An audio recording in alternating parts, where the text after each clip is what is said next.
మలాకి గ్రంథం 3:6 మలాకి గ్రంథం 3:6 అప్పుడు యెహోవా యందు భయభక్తులు గలవారు ఒకరితోనొకరు మాట్లాడుకొని చుండగా యెహోవా చెవి యొగ్గి ఆలకించిన. ఇద్దరు మాట్లాడుకుంటుంటే ఏం చేస్తున్నాడటండి ఆయన చెవి యొగ్గి ఆలకించడం మాత్రమే కాకుండా వారికి జ్ఞాపకార్థముగా ఒక గ్రంథం, వెంటనే పుస్తకం తీయండి, ఎక్కడున్నా అదిగో వాళ్ళు ఏం మాట్లాడుతున్నారు నా కోసం అన్నీ రాసేయాలి. Sweet memory. ఆ రోజు నా కోసం ఎంత కష్టపడ్డాడు, ఆ రోజు నా కోసం ఎన్ని త్యాగాలు చేశాడు, ఆ రోజు నా కోసం ఎంత నలిగిపోయాడు, ఇవన్నీ స్వీట్ మెమరీస్. ఒకరితోనొకరు ఎవరి కోసం మాట్లాడుతున్నారు, ఎవరి కోసం మాట్లాడుకుంటున్నారండి వాళ్ళు? దేవుడు ఎందుకు రాస్తున్నాడు వాళ్ళది? మలాకి 3:6 యెహోవా యందు భయభక్తులు కలిగిన వారు, యెహోవా యందు భయభక్తులు కలిగిన వారు నిజంగా ప్రేమిస్తే, ఆయనని ఇష్టపడినందుకు నువ్వేం చేస్తున్నావు ఆయన కోసం? కొన్ని స్వీట్ మెమరీస్ మీకు ఇప్పుడు ఫోటోల రూపంలో చూపించాలనుకోండి, ఎందుకంటే తీపి జ్ఞాపకాలు కదా అవన్నీ. ఏమండి, నిజంగా దేవుని కోసం పనిచేసేవాళ్ళు ఇప్పుడు మన మధ్య లేని జాన్సన్ విక్టర్ గారు ఉన్నారు. అవన్నీ ఎందుకు అంటే చాలా ఉన్నాయి, చూపించాలంటే 1 గంట 2 గంటలు పడుతుంది ఫోటోలన్నీ చూడాలి అంటే. అది కూడా చూడండి ఎంతమంది పని వాళ్ళండి. ఏమండి ఇప్పుడు ఎలాగైతే మాధవల్స్ క్యాంపస్ 4లో పనిచేస్తున్నానో ఇంచుమించు అదిగోండి ఒక ఉపదేశ్ కూడా లెఫ్ట్ సైడ్ కనబడుతున్నాడు చూడండి, అదిగోండి బ్రౌన్ చొక్కా అనుకుంటాను, అదిగోండి అక్కడ టి అప్పారావు గారి భార్య మనకు కనబడుతుంది. నాకు తెలిసిన కొంతమంది ఇక్కడ ఉన్నది అనిత అనుకుంటాను, క్యాప్ వేసుకొని ఉన్నది. ఏమండి అదిగోండి చచ్చిపోయిన ఫ్లారెన్స్ షేబా వాళ్ళ అమ్మగారు. వీళ్ళందరూ మనల్ని ఏంటంటే ఆ రోజు కూడా ఇలా పని చేశారా, ఎల్లో బిల్డింగ్ క్యాంపస్ 1లోనే బిల్డింగ్ లేనప్పుడు పరిస్థితి ఇది. తర్వాత ఏమండి తర్వాత అక్కడ షేబా చూడండి, గుణపం వెనకాతలు ఉంది, స్లిమ్గా ఉంది అక్కడ. ఇప్పుడైతే కొంచెం ఒళ్ళు చేసినా ఆ రోజు సన్నంగా ఉండి పని చేసేది కదండి ఎక్కువ. తర్వాత ఇదిగోండి మన తాలూకా బిల్డింగ్ తాలూకా స్లాబ్ చూసారు, కింద సమాధులు ఉన్నట్టు ఎంత పెద్ద ఉన్నాయి, 2 స్లాబ్లు కలిపి అంత స్ట్రాంగ్ ఫుట్. ఇంచుమించు 10 అంతస్తులు వేసేసామండి కిందన. భవిష్యత్తులో ఎప్పుడైనా 10 అంతస్తులు పైకి వెళ్ళిపోవచ్చు అని. ఏమండి ఆ రోజు పర్యవేక్షణ, అక్కడ జరుగుతున్న పని. తర్వాత ఏమండి చూసారు చీమలు ఉన్నట్టు ఉన్నారు మొత్తం ఎక్కడి నుంచి అందుకోవడం, మట్టి అందుకోవడం. ఇప్పుడు ఎలాగే క్యూలు కడుతున్నారు మీరంతా పనుల కోసం, మట్టి నింపటం కోసం. తర్వాత ఏమండి అంటే ఇవన్నీ అలా మీరు వెళ్తూనివ్వండి, అలా ఒక్క దాని తర్వాత ఒక దాని తర్వాత. చిన్న పిల్లలు ఏమండి ఇందులో ఆ ఇద్దరిలో ఎవరో నాకు తెలియదు, చివరిది మాత్రం తెలుసండి, అనిత కూతురు అనుకుంటున్నాను నేను. చిన్నది ఏం పేరు ఆవిడ పేరు ఏమండి ఎంత చిన్నది, ఇప్పుడు నా అంత పొడుగు ఉందండి ఆవిడ, నాకంటే హైట్ అనుకుంటాను. అంటే ఆ రోజు ఆ చిన్న బిడ్డలు ఆ వయసులో కూడా మట్టి మోయాలి, ఇటుకలు పేర్చాలి. అంటే తల్లిదండ్రులు భక్తిలో ఉండబట్టి, దేవుని పనుల్లో ఉండబట్టి, సంఘంగా మనమంతా వెళ్ళటం, దేవుని పనులు చేయటం, ఇవన్నీ ఏంటండి? జ్ఞాపకాలండి. ఇవన్నీ జ్ఞాపకాలు. మనుషులుగా మనమే మన జ్ఞాపకాల్లో ఇవన్నీ ఉంచుకుంటే ఎన్నో రోజుల పని, ఎంతో మట్టి, ఏమంటే ఎన్నో కార్యక్రమాలు, ఎన్నో చెయ్యాలి. ఇవన్నీ ఒకప్పుడు జరిగినవి, జరిగి ఆపేసామా? లేదు. ఎప్పటికీ ఇంకా పని చేస్తున్నాను, ఎప్పటికీ మళ్ళా గొయ్యలు తవ్వడాలు. అదిగోండి కొత్త ఫోటో మళ్ళీ వచ్చింది. ఇది ఎప్పుడుదో ఏమండి? అప్పుడు చూడండి ఎలా ఉన్నాం, బొత్తుగా ఒంట్లో. అప్పుడు 1/4 కిలో మాంసం కూడా లేనట్టు ఉందండి. ఏమండి ఇది సెమినార్లో.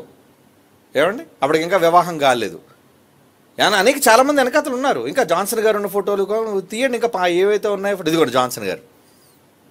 ఏమండి ఇంచుమించు ఇవన్నీ 90-91 ఆ ప్రాంతంలో అంటే ఇంచుమించు ఇప్పటికే 34-35 ఏళ్ల క్రితం నాటి ఫోటోలు అండి. అంటే ఆ రోజు నుంచి ఈ రోజు వరకు, ఆ రోజు నుంచి ఈ రోజు వరకు పనులలో ఇదిగోండి ఇది మీరు చూపించాలి. అంటే ఇదిగోండి ఈ బిల్డింగ్ లేనప్పుడు అక్కడ ఉన్న పెంకులిల్లు. జాన్సన్ గారు చూసారు ఎలా ఉన్నారు అప్పుడు? ఏమండి ఇదే ఇప్పుడు మీరు ఏదైతే ఎక్కడైతే నేను కూర్చొని మాట్లాడుతున్నానో అదిగోండి అక్కడ పెంకులతో వేయబడి. దీనికన్నా ముందు ఇంకోటి ఉందండి, కమ్మలపాక. అది కూడా మీకు చూపిస్తాను ఇప్పుడు. ఏమండి కమ్మలపాకతో అమ్మ నిలబడి ఉంటుంది చూడండి. ఆవిడ చాలా అది ఎప్పుడో తెలుసండి, ఇంచుమించు 89 ఆ టైం అండి. 89, 88 అంతే, 88, 89 ఆ టైం.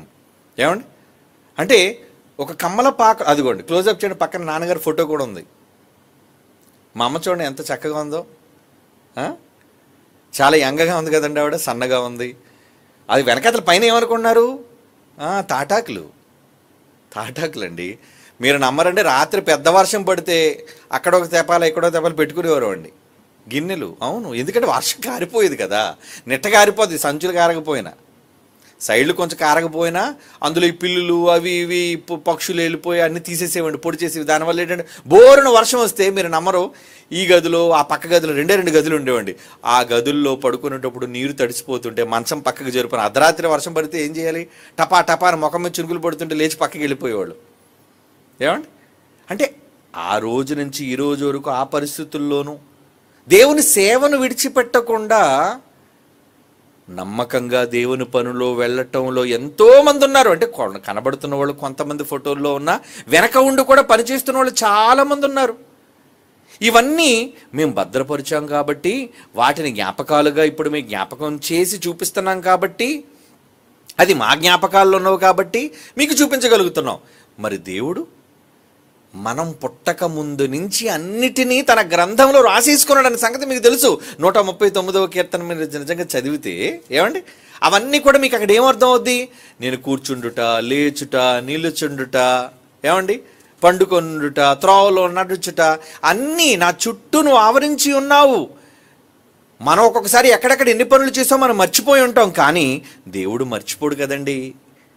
ఎన్ని సంవత్సరాలు ఎంతెంత కష్టం, ఎక్కడెక్కడ మనం పడ్డాం, ఏ ఏ ప్రాంతాలు తిరిగాం, ఏ ప్రాంతాలు గొంతు చించుకొని అరిచాం, ఎక్కడెక్కడ మన శ్రమల రెక్కల కష్టాన్ని మనం చెమటను కార్చాం, ధారపోసాం. ఇవన్నీ కూడా దేవునికి మధుర స్మృతులుగా, తీపి జ్ఞాపకాలుగా, మనం ఆయన కోసం చేసే పనులుగా వీళ్ళు భక్తి పరులు. దేవుని కొరకు భయభక్తులు అంటే ఏమనుకున్నారు? దేవుని కొరకు భయము, భక్తి అంటే భయము భక్తి అయిపోతే ఆపేయండి. ఇంకా భయము భక్తి అనుకుంటే ఆయన కోసం పని చెయ్యటం. ప్రేమలో ఏముంటుంది? పని. ప్రేమలో పని ఉంటుంది. మరి దేవుని బహుగా ప్రేమించినప్పుడు దేవుడు మర్చిపోడు కదా. బహుగా నువ్వు ప్రేమించగలిగితే ఏమండి కొన్ని జ్ఞాపకాలే పెట్టాం, మళ్ళీ టైం వచ్చినప్పుడు ఇంకా పురాతనమైన తీసి చెప్తిస్తానండి టైం వచ్చినప్పుడు మీకు. అంటే మనుషులుగా మనం వాటిని దాచుకున్నప్పుడు దేవుడు మన సర్వాన్ని దాచుకున్నాడండి. అవన్నీ నీ గ్రంథములో లిఖితములాయను. 139 కీర్తనలో 16 వచనం కింద ఫుట్ నోట్లో మనం చదివిన అవన్నీ దినదినము అంట, దినదినము నిరూపింపబడుచుండగా. రోజువారీ మనం దేవుని కొరకు చేసే ఏ పనులైతే ఉన్నామో, ఎన్ని గంటలు కష్టపడ్డామో, ఎన్ని గంటలు మన కాళ్ళు పీకాయో, ఎన్నిసార్లు మనం ప్రయాణాలు చేశామో, ఎన్నిసార్లు మన గొంతు అలిసిపోయిందో, ఎన్నిసార్లు ఒళ్ళు నొప్పులతో మనం బాధపడ్డామో, ఇవన్నీ మీరు మర్చిపోయారేమో, కానీ దేవుడు తీపి జ్ఞాపకాలుగా రాసుకున్నాడు. ఆయన రాసుకున్నాడండి. జ్ఞాపకార్థముగా అంటున్నాడు చూడండి, మలాకి 3:16. అప్పుడు యెహోవా యందు భయభక్తులు గలవారు ఒకరితోనొకరు మాట్లాడుకొనుచుండగా ఆయన చెవి యొగ్గా ఆలకించును. మరియు యెహోవా యందు భయభక్తులు కలిగిన వారు ఆయన నామమును స్మరించుచుండగా. స్మరణ, నామస్మరణ అంటే ఏంటి? 4 గోడల మధ్యకి వెళ్ళిపోయి తలుపులు బిడాయించుకొని గట్టిగా తిని దేవుడా దేవుడా దేవుడా దేవుడా, అది కాదు నామస్మరణ అంటే. స్మరించటం అంటే ఆయన పనిలో ఉండటం. మీలో ఎంతమంది దేవుని పనిలో ఎప్పుడు ఉంటారో అది నామస్మరించటం. అలా స్మరించే వాళ్ళకి దేవుడు ఏం చేస్తున్నాడండి? Sweet memory. ఏంటా స్వీట్ మెమరీ? జ్ఞాపకార్థముగా తన సముఖమందు, నా ఎదురుగుండా రాయాలి, ఎప్పుడు నాకు కనబడుతున్నా. సముఖం అంటున్నాడు. సముఖం అంటే నా మొహం ముందే ఉండాలి. అవన్నీ మన ఫోటోలు తీసుకుని ఇంట్లో పెట్టుకుంటాం చూడండి. మన ఫోటోలు తీసుకుని ఇంట్లో ఎందుకు మనం తగిలించుకుంటాం? చూడగానే ఎప్పుడు కనబడుతుండాలి మన కంటికి.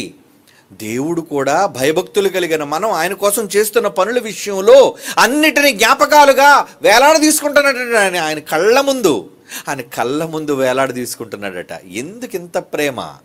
Sweet memory. దేవునికి ఇష్టమైన జ్ఞాపకాలు. నా కోసం ఆ చిన్ని చేతులతో వాళ్ళు మట్టి ఎత్తుతున్నారు, నా కోసం ఆ చిన్ని పాదాలతో వాళ్ళు నడుస్తున్నారు, నా కోసం వాళ్ళ శరీరం అంతా చెమటలు పట్టి కారిపోతున్నాయి. ఏమండి ఎండలో పనిచేయడం అంటే చాలా కష్టం అండి.